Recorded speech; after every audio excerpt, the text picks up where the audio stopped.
Brother, single line, please. Too much people. Go, single line. Yes. Wait, single line.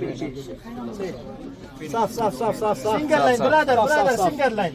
Stop. Too much people, single line. Yes, sir. Single line, please, single line. Stop.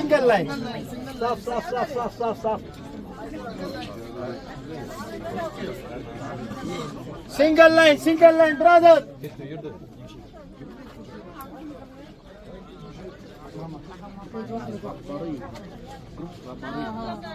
Single line, Haji, single line. From Uzbekistan.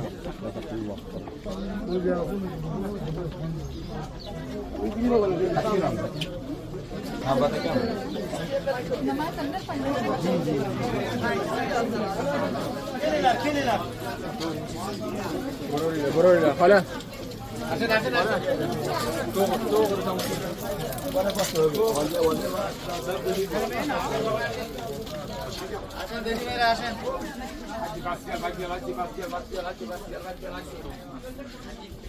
ताजा हाजी बंजरियो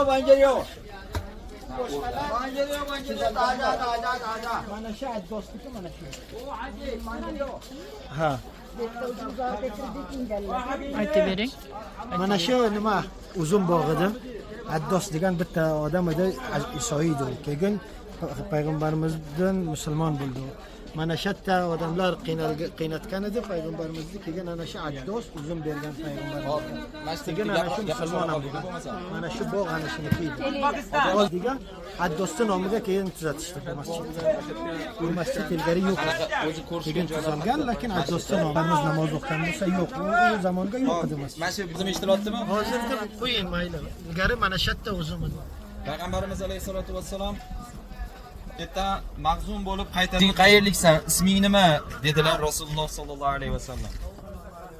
Ismim Addos. Dajla daryosi bo'yida joylashgan Naynavo shahridanman. Nasroniyman. Naynavolikmisan?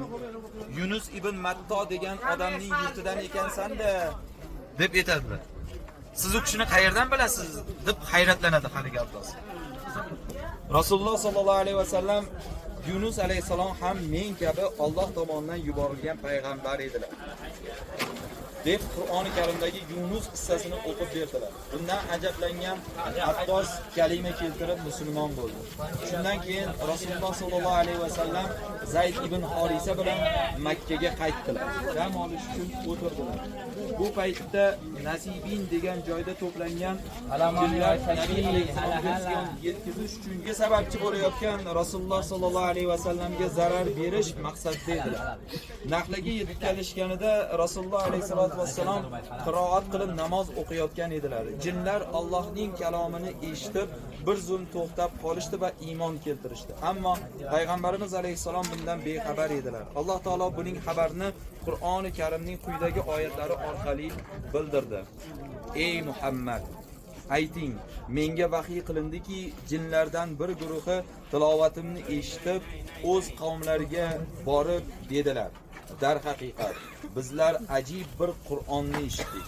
U to'g'ri yo'lga hidoyat qiladi. Bas darhol unga iymon keltirdik. Bizlar endi Robbimizga hech kimni sira sherik qilmagaymiz deb Jin surasining 1-2 oyatlarida marhamat qildi. Rasululloh sollallohu alayhi vasallam Makkaga qaytib keldilar. Alloh taolo buyurgan payg'ambarlik vazifasini bajarishga yana davom etdilar. Bitta shu Addos radhiyallohu anhu o'sha musulmonlikni